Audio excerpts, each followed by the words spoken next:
Points of views when I see it my way. Yes it goes, yes it knows, maybe so's probably. Hello, everyone. This is Spitfire coming to you with part 2 of the messy divorce that is about to be between Kroy and Kim Zolciak. Okay, now look, I told y'all in part 1, child, what was going on, and I'm even slowing it up today because it's a lot more than released than the 24 hours into which I dropped this video in the first place. I'm trying to tell you, child. Now, in this situation right here, there was a lot going on between the Bierman family, Zolciak, and all this type of stuff. Now, y'all remember that episode of Don't Be Tardy where I believe Kim was sitting down talking to Kroy's family and things of that nature, and I just think that they had some reservations towards Kim because they didn't understand. And at this particular episode, Kim was talking about why she don't talk to her family, she don't talk to her brother, she don't talk to this. She seems like she is just really on the stubborn side. But let me tell you something, honey. When someone is doing well and they supposed to have money and do all this and that, they don't want to talk to their family, they don't want to do this, they don't want to do that.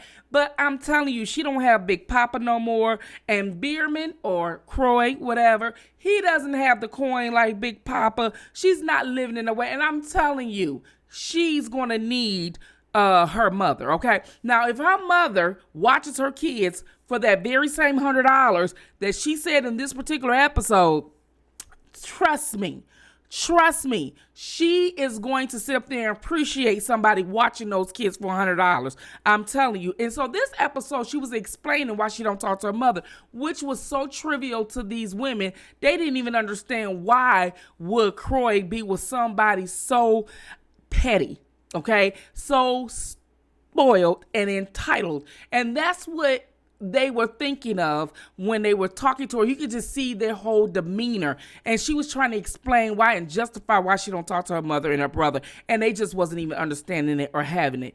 I tell you the truth. Let's get moving on, honey. So we are. Okay, now, let me tell you, Kroy ain't playing. Kim thought because she wore those wigs and that he promised her in the rich lifestyle, being an NFL player and all this type of things and having this big old rock, she really literally thought that she was going to live this life out there forever. She thought that if she pop out all those babies, that she was going to make sure she had that bag. Well, let me tell you, the bag, okay, could not be stretched long enough to sit up there and support her lifestyle in this big old Brady Bunch family. So she filed for divorce, as I told y'all yesterday, wanted the kids and everything else. Well, honey, let me tell you what happened. Kroy said, hell no, I want the kids. You know, that's the difference between a lot of black fathers and white fathers. I mean, you still got some deadbeat white dads, like you got some deadbeat black dads. But white dads exercise their court rights more so than black dads. I be telling a lot of black dads what their rights is, and they say that the courts don't have it and all this and that. But let me tell you, honey, a white dad will fight for their kids. They will be in a bitter, nasty divorce. It would be so messed up and bitter. It will be drawn out for years. You hear me? For years. Because he feel like, how dare you? We get into this financial crisis, which you have the luxury lifestyle and luxury wants, okay, of Big Papa, and next thing you know, the money run low, or we get into a little debt and you scared, you want to run and take the babies with you. And Kroy like, honey, I ain't having that.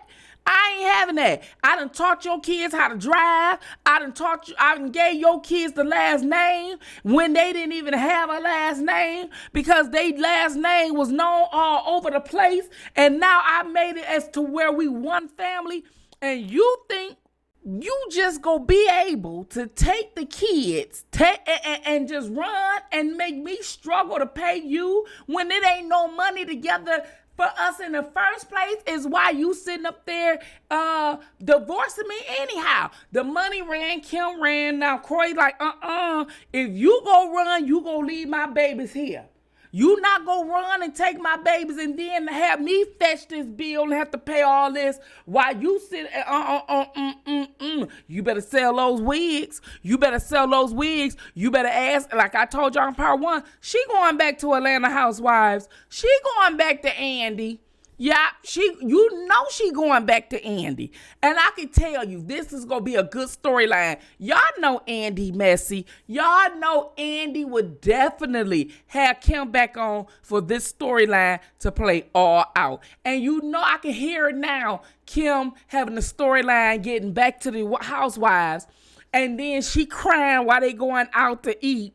And then she talking about how Kroy want the kids and all this and that and all of what she endeavored. Now, why she even? I wouldn't be surprised if she started and accused him of a Me Too. Y'all know that's how they do of a Me Too.